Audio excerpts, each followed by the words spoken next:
I've got a fundamental list for you guys here because James Harden wins the MVP award last night. It's the first of his career. He takes the honor in front of LeBron James and others.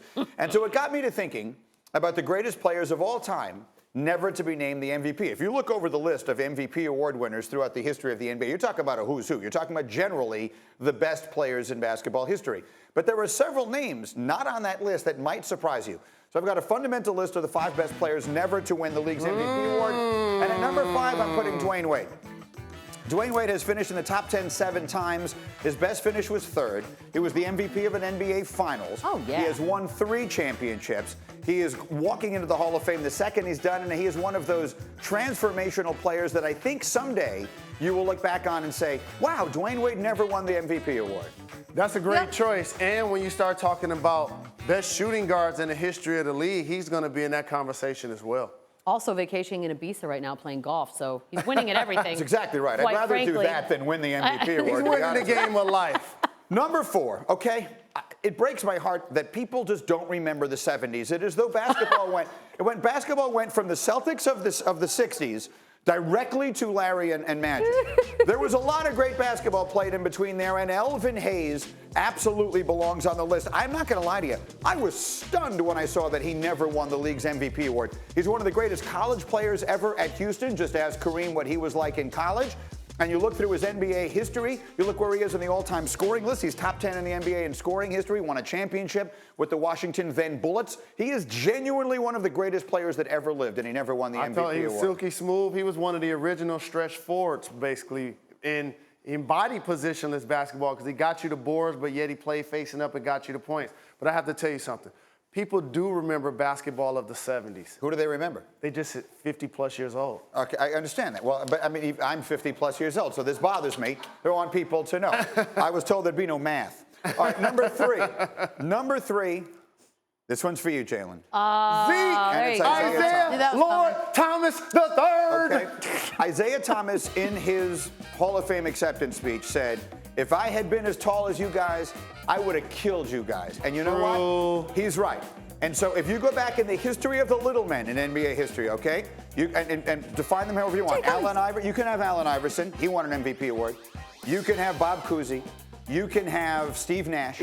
You can have John Stockton.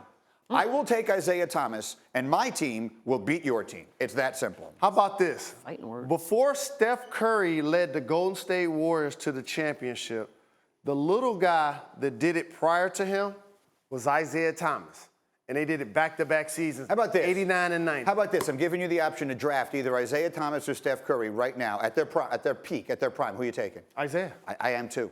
I am too, and a lot of people get ready for a whole bunch of Did I answer fast enough? Yeah, no, I mean, and you answered correctly, which is more important. Okay. At number 2, you're going to be surprised when you find out this guy never won the MVP award, and it's Elgin Baylor. There are people older than me. Now, Jalen, don't start making fun of how old I am, because you got to be a little older than I am, who will tell you that you cannot make a list of the greatest players of all time without putting Elgin Baylor on it. That Elgin Baylor was the high-flying NBA before there was a high-flying NBA. That everyone who harkens the league back to Dr. J should actually be harkening it back to Elgin Baylor, one of the greats of all time, never won a championship and never won a league MVP award. Laker legend Chick Hearn, who's seen all of the great Lakers of all time, from Elgin to West to Magic to Kareem to Shaq and Kobe. When you ask him who's the best player he's seen, Elgin Baylor. A lot of people will say that. And then number 1, I think, is going to stun you because he is the logo. What? But he never won the MVP award. Jerry West was never the MVP of the NBA. It doesn't seem right. When I looked this up yesterday, I was absolutely shocked. He was the MVP of the finals playing on a losing team one time. He finished 2nd in the voting 4 different times. When you make the all-NBA teams, all right, when you put together the first, second, and third all-NBA teams in history, he's on the 2nd all-NBA team in the backcourt. He is that good. He's Mr. Clutch. He's everything in the world. He is synonymous with basketball, and he was never named the league's MVP. And this also shows how, as decades continue to transpire, our definition of what we consider a great player that has multiple achievements is, and it embodies itself in Jerry West. You call him Mr. Clutch. Some people say, well, he's 1-7 in NBA Finals, 1-8 in NBA Finals. But yet, in an era where Bill Russell was winning 11 championships in 13 years, he's the logo. What would you rather have, 5 MVPs or the logo? I'd rather have the logo. Yeah, Yeah, I me mean, too. he's No the question logo. about it. I mean, he Yeah, it's is forever until it's not. He is basketball. Jerry West, never the NBA, your fundamentalist of the greatest players, Great list. never to win.